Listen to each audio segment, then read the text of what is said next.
out of the ground at these prices. So again, Dubai prices is, if you compare it to worldwide indexes, Dubai is extremely well priced. So we continue to see, when people ask us, 2012 has been a great year for Dubai, how do you guys see prices continue to increase? From a development point of view, I can tell you we're buying land.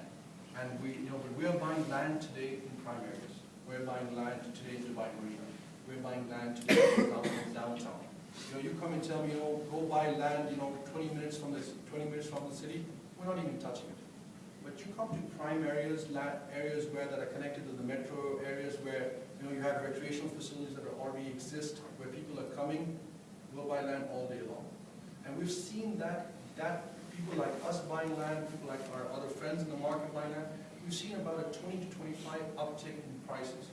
On a year-on-year basis, when prices move up 25% in real estate, we've seen such exceptions in Hong Kong, where Hong Kong doubled in about 3 years, but 25% in one single year, pretty substantial increase in prices.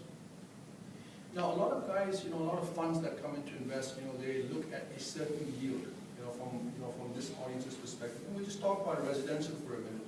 Typically, Dubai trades at about a 5 to 6% net residential yield. These are net of all service charges. Commercial would probably trade at about 1.5% up. One of the issues that Dubai has, which has not made it very attractive to your larger fund managers, is it does not offer long-term leases, for example, such as London does. You go to London, you could buy a building, it's got a 10-year lease, it's got Sainsbury in there, it's got Marks and Spencer's in there. For 10 years, this is going to be my rent. The problem that you have in Dubai, because businesses are smaller and the growth is so much that nobody wants to sign long-term leases. We've had a lot of fund managers come to us in the US and like, give us a building that has a 10-year covenant or has a 15-year covenant. We'll buy it. We'll buy the yield. But we have 1-year leases, we have 2-year leases, we have 3-year leases. But in a way, I guess there are two sides of things. In London, you're locked in. For 10, 15 years, you're locked in on your leases. Dubai, if you take our 1-year, 2-year leases and you see the way rents move, it actually works out a lot better for an investor. But from a risk appetite, it causes some fund managers some sleepless nights. But generally, we've seen the shorter term leases, they always point upwards. So you're actually on a 5 or 7-year scale, you always do better than a long-term lease. But long-term lease is what the institutional investors prefer.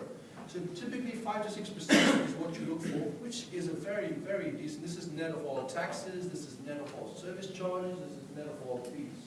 And today you have lending rates at about 5%. So lending rates, even though our lending rates are higher compared to Europe or compared to the US, where you can get loans at 2.5–3%, but still we're doing it at 5 to 6%. We do foresee we do see an upward projection in rents. Rents have not moved as fast as pricing has moved. Because Dubai is a very tenant-friendly city, so you actually cannot move rents as fast as prices move. The market is free to move in terms of prices, but rent you're capped to your 5 and 7% increases. Residential occupancy in your high-rises in the citywide area are north of 90%. Commercial is a little lower. Commercial is about 30–40%. Some buildings are higher, of course, but commercial is where Dubai has faced the majority of overbuilding. Commercial is where we started out developing buildings. And we have soon realized, after our buildings have been delivered, that perhaps residential is a much better place to be. The reason why residential is a much better place to be, it's a lot easier to rent out. You're able to achieve much better rents year on year as you are as commercial, and it's much easier for somebody to sell. So, for example, if somebody has a commercial property and he says, okay, fine, I have a commercial property, it takes a little longer to rent it out. It takes a little longer to sell. But residential, you could rent it out all day long, you could sell it all day long. Good market, bad market, residential always sells. Because Dubai is in a region of hostility and problems.